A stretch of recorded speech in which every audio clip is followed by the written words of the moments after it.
할렐루야. 날씨가 너무너무 좋은 날씨입니다. 좋은 계절을 맞이했습니다. 러시아 쪽으로 가보면 한파로 인해서 사계절 추운 곳이 있고요. 너무 힘들어요. 동남아로 가면 사계절이 없이 항상 무더위로 쬐들어요. 미국 내인 텍사스라든지 엘파소라든지 뉴멕시코 지역에 가보면 더워서 우리 같은 사람은 견디기가 어려워요. 그래도 그나마 동부 지역에는 사계절이 있습니다. 그런데 감사한 것은 우리 한국에는 사계절이 있습니다. 그렇게 추워서 너무너무 추워서 손도 비비면서 그렇게 지나던 때가 어젠데 벌써 오늘 이렇게 포근한 봄이 기운이 찾아왔어요. 좋은 계절 주신 하나님께 영광이 박수합시다. 얼마나 감사해요. 연령대별 성공 시리즈라고 하는 것이 인터넷 보니까 있습니다. 그래서 제가 한번 찾아서 한번 가지고 와봤는데 10대에는 성공한 아버지를 두면 성공이라고 말합니다. 20대에는 학벌이 좋으면 성공이고 30대는 좋은 직장 다니면 성공했다. 40대는 2차를 쏠 수 있으면 성공이고 50대는 공부 잘하는 자녀가 있으면 성공한 거고 60대는 아직 돈을 벌고 있으면 성공이라고 합니다. 70대에는 건강하면 성공이고요. 80대에는 본처가 밥 차려주면 성공이고요. 90대에는 전화 오는 사람이 있으면 성공이고요. 100세 때면 아침에 눈을 뜨면 대성공이라고 합니다. 여러분 어떻습니까? 재밌죠? 자, 여러분 이런 것들의 성공의 기준을 둔다고 하면 아마 대부분 많은 사람들이 다 성공자라고 보다는 실패한 사람이다 라고 말하는 사람들이 아마 대다수일 것입니다. 성공한 아버지도 없고 학벌도 좋지 못하고 좋은 직장도 다니는 것도 아니고 그렇다고 해서 건강한 것도 아니고 그러나 걱정하지 마십시오.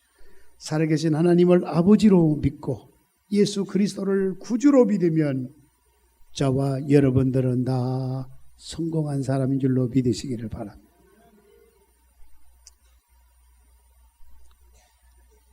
제 스마트폰에 문자가 날라왔어요. 지금 경제적으로 어렵고 힘들고 이것저것 너무너무 꼭 나가야 될 것이 있어서 뭐 사정 이 사람 친구 아는 지인들 다 돌아봐도 도무지 방법이 없어서 아버지라고 하는 단어밖에 떠오르지 않길래 문자를 보낸다. 그래서 그걸 갖고 저는 가만히 생각해보니까 그럼 나에게는 아버지 나에게는 뭘까 생각하면서 둘러봤는데 목사가 가는 길은 그런 내용들을 이야기할 수도 없고 그래서 밤을 새면서 아내와 같이 기도를 해서 아버지 나도 하나님 아버지밖에 방법이 없네요 그렇게 기도를 했어요. 옆사 인사합시다. 우리 하나님 아버지밖에 방법이 없습니다. 그러니까 아버지 앞에 그래도 기도할 수 있다는 게 또 축복인 것 같아요. 그래서 마음이 평안이 오더라고요. 믿으면 아멘 하시기를 바랍니다. 여러분 비록 세상 사람은 우리를 사랑해 주지 않으나 하나님은 지금도 지극한 사랑으로 저와 여러분들을 돌보아 주시고 계십니다. 우리를 위해서 하나님 우편의 보좌에서 날마다 기도해 주시는 주님의 사랑이 있다는 사실을 이 자체가 축복인 줄로 믿습니다. 여러분도 사랑받고 있다고 생각하면 믿으시기를 바랍니다. 여러분은 사랑받기 위해서 태어난 사람입니다. 우리 한번 불러볼까요? 그거 있죠? 당신은 사랑, 내가 알 수 있는지 모르겠어요. 한번 불러봅시다 같이. 당신은 사랑받기 위해 태어난 사람 지금도 그 사랑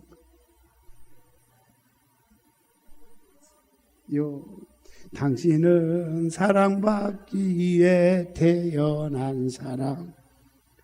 우리의 그럼 다시 처음부터 다시 합시다. 이거 나와요? 다시 한번 시작. 당신은 사랑받기 위해 태어난 사람. 당신의 삶 속에서 옆 사람 손 좀 대시면서 받고 있지요. 당신은 사랑받기 위해 태어난 사람. 당신의 삶 속에서 그 사랑 받고 있지요. 태초부터 시작된 하나님의 사랑은 우리의 만남을 통해 열매를 맺고 당신이 이 세상에 존재함으로 인해 우리에게 얼마나 큰 기쁨이 되는지.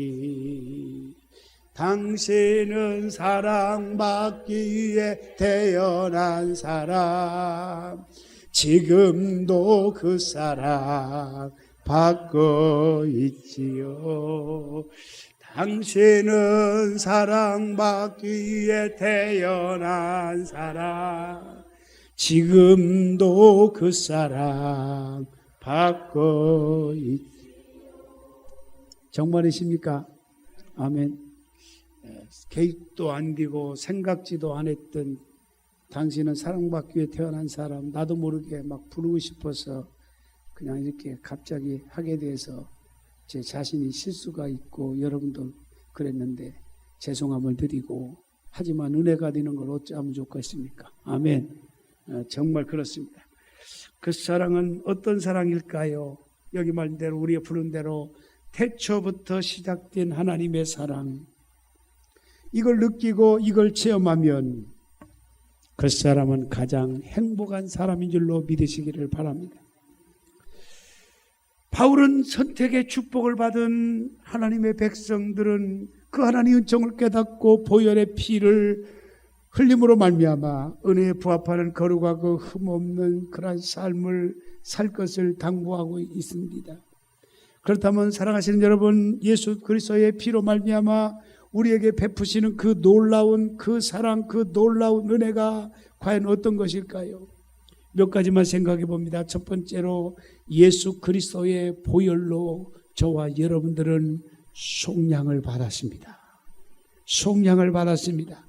그래서 오늘 본문 7절에 보니까 우리는 그리스도 안에서 그의 은혜의 풍성함을 따라 그의 피로 말미암아 속량 곧 제사함을 받았느니라. 아멘.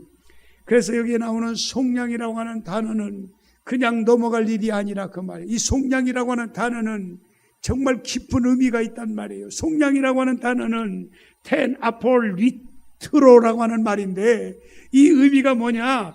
노예들이, 자유가 없는 노예들이, 짐승과 같은 존재인 노예들이 자유를 얻거나 죄수들이 석방되기 위해서 돈을 지불하는 속전의 의미를 가지고 있다, 그 말이에요. 아멘. 너무 힘들고 지칠 때 나에게 가까이 다가와서 도움을 줘서 그 어렵고 힘든 부분을 깨끗하게 씻어준, 절망이 희망의 삶으로 바꿔준 분이 있다고 할 적에 그 사람은 평생 은혜를 잊어버릴 수가 없겠죠. 사실 여러분, 바로 죄값을 예수 그리스도의 피로 우리를 위해서 지불해 주셨다는 겁니다. 예수 그리스도가 보혈의 피로 우리의 죄값을 지불해 주셨어요. 우리를 속량해 주셨어요. 텐 아폴 리트로라고 하는 그야말로 석방시키기 위해서, 노예에게 자유함을 주기 위해서 대가를 치러 주셨다고 하는 사실입니다. 그 결과 우리가 죄사함 받게 된 것입니다. 이것이 바로 속량이라고 하는 뜻입니다.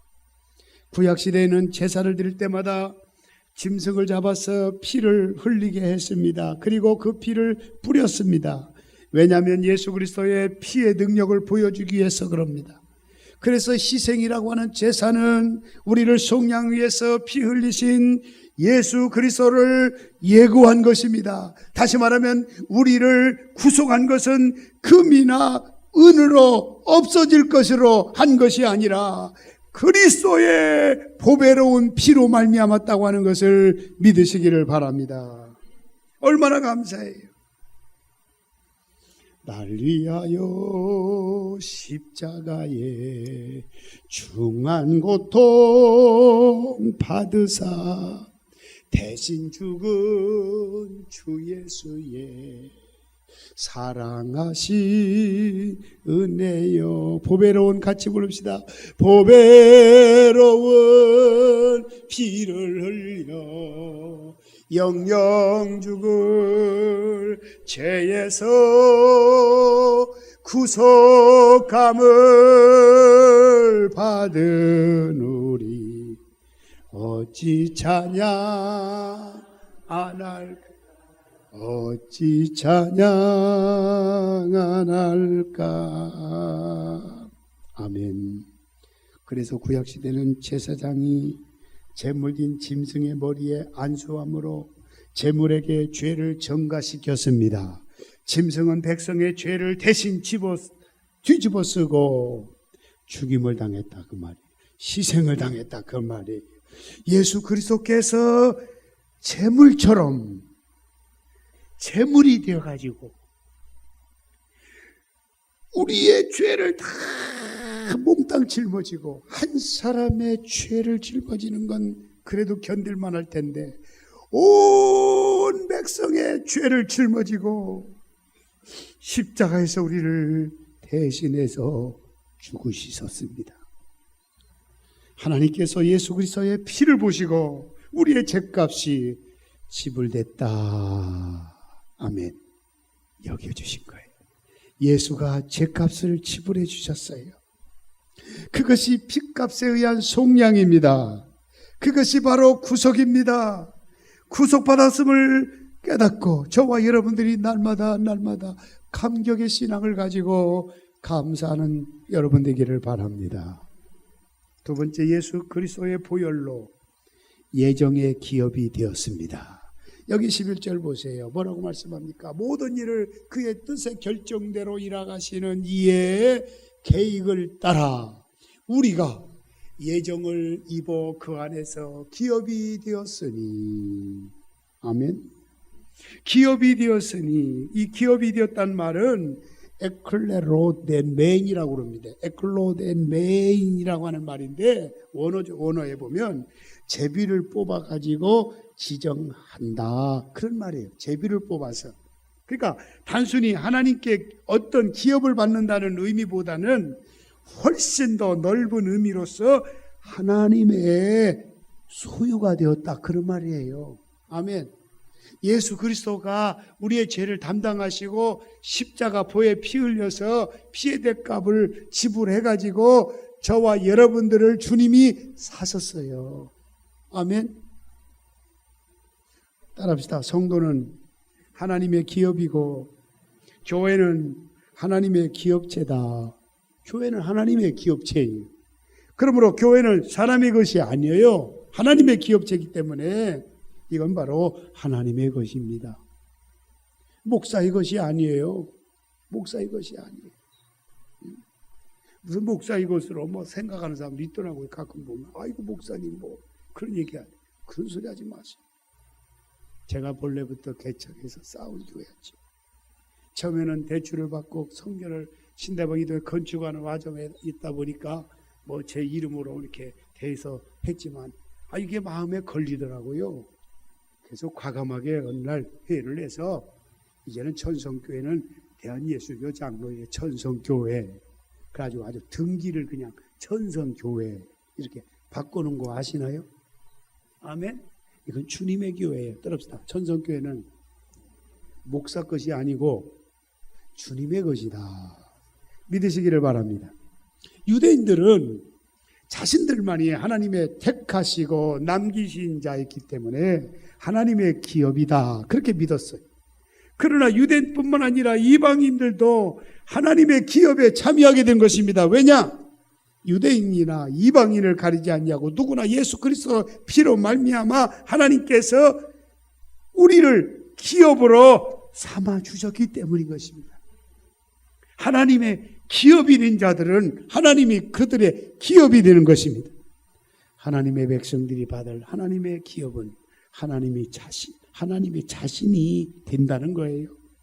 하나님 나라를 상속받는다고 하는 것은 세상의 가치관으로 생각하는데, 하나님의 기업으로 부르심을 받은 사람들, 하나님이 가진 다른 것을 받는 것이 아니라 하나님을 자신의 기업으로 받는다는 거예요. 교회는 하나님의 기업체예요. 하나님께서 아브라함에게 자신이 방패며 상급이다, 그렇게 말씀하셨어요. 제 말이 아니에요. 하나님을 믿어 상을 받는다는 것이 바로 하나님을 기업으로 받는다, 이런 것을 뜻하는 겁니다. 하나님께서 예수 피로 말미암아 우리를 택하시고 소유하셔서 기업을 주실 뿐만 아니라 보호하며 돌보시는 그런 놀라운 약속을 저와 여러분들이 확실하게 믿으시기를 바랍니다. 하나님의 기업이 됐다는 구절은 성경에 많이 나오지만은 어느 우리의 공로나 노력에 한 것이 아닌 것을 말씀하고 있잖아요. 우리의 노력이나 공로에 의해서 이루어진 게 아니에요. 전적으로 그리스도의 피로 말미암았다고 하는 것을 우리가 생각할 적에 감사하는 여러분 되시기를 바랍니다.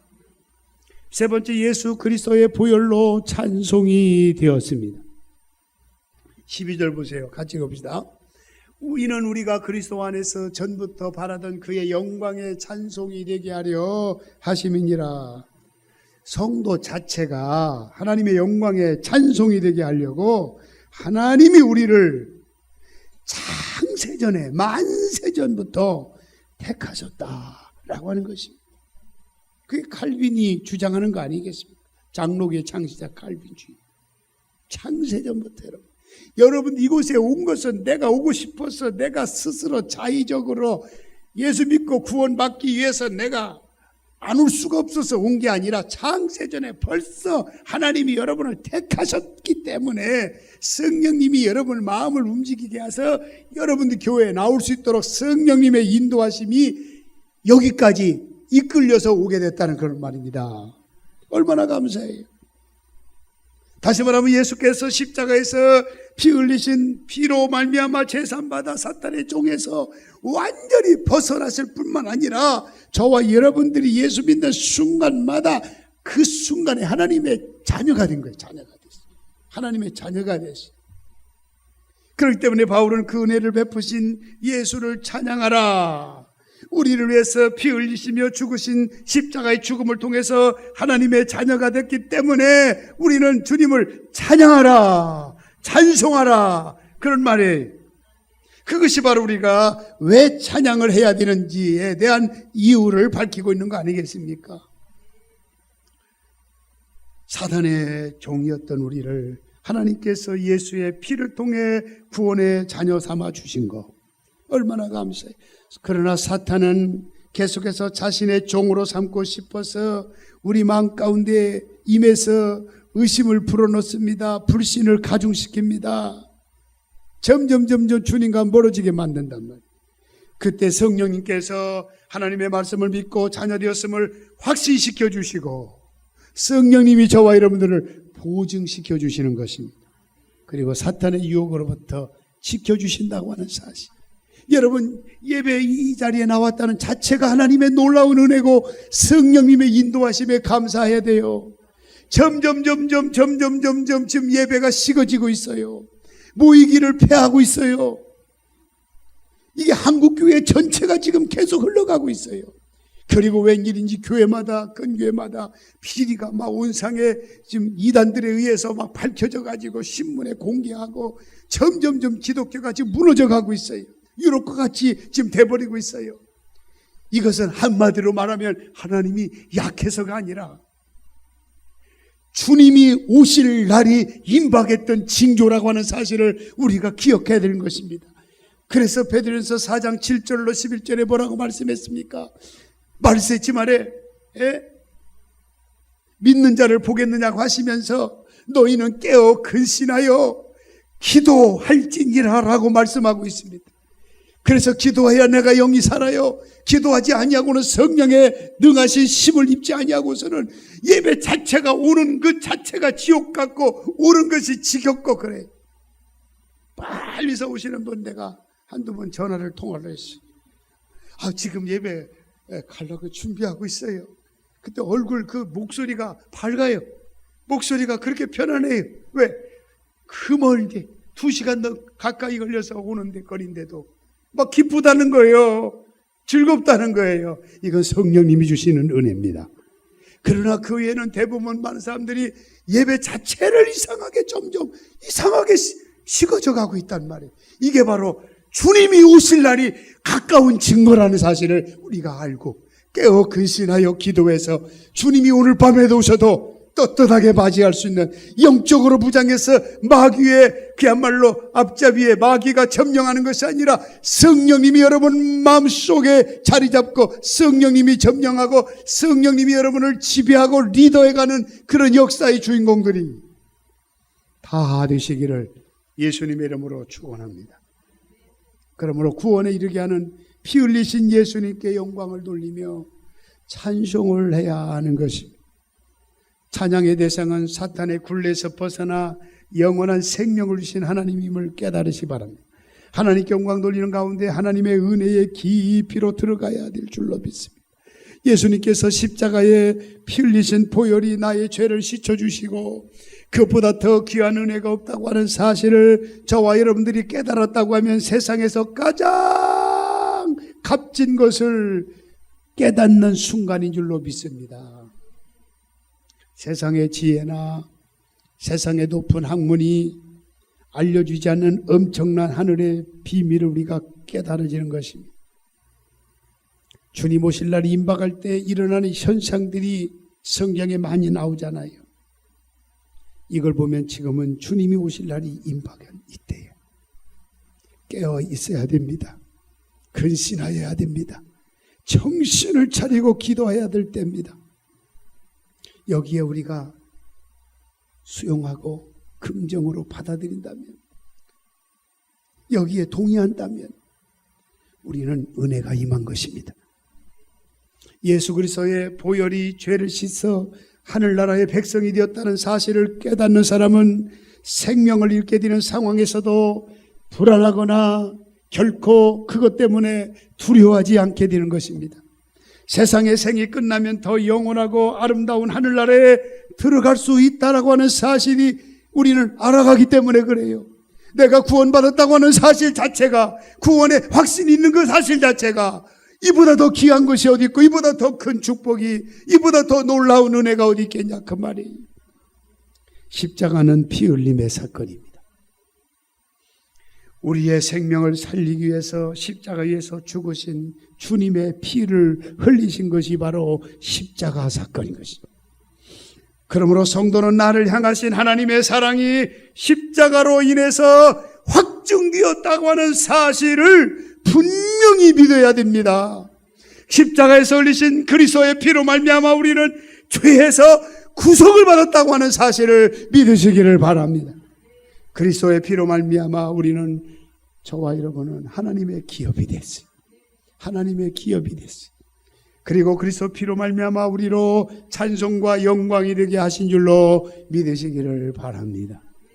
이번에 사순절 기간을 우리가 맞이하고 있습니다. 사순절이 의미가 뭘까요? 예수님이 우리를 구원하시기 위해서 이 땅에 오셔서 한 걸음 한 걸음 자취를 밟아가면 과정에서 십자가의 길을 향해서 한 걸음 한 걸음 달려가면서 걸어가는 그 과정의 기간이 40일 동안입니다. 그걸 한번 생각해 보자는 거예요. 그걸 묵상하자는 거예요. 왜 하나님의 아들 높고 높은 보좌에서 낮고 천한 몸으로 스스로 내려오셔가지고 그 순환을 받으셔야만 했는지를 묵상하며 생각하며 그 보혈의 피공로로 우리가 구원받았고 속량을 받았다고 하는 사실을 생각하고 감사하고 감격하고 흐트러진 신앙을 다시 한번 회복하라고 하는 기간이 바로 사순절 기간인 것입니다. 부디 그리스도의 피로 말미암아 이루어진 놀라운 그 은혜 확실하게 깨닫고 언제나 감사하면서 살아가는 흔들림이 없는 복된 여러분 모두가 될 수 있기를 예수님의 이름으로 축원합니다. 기도하겠습니다. 하나님 아버지 감사합니다. 감사합니다.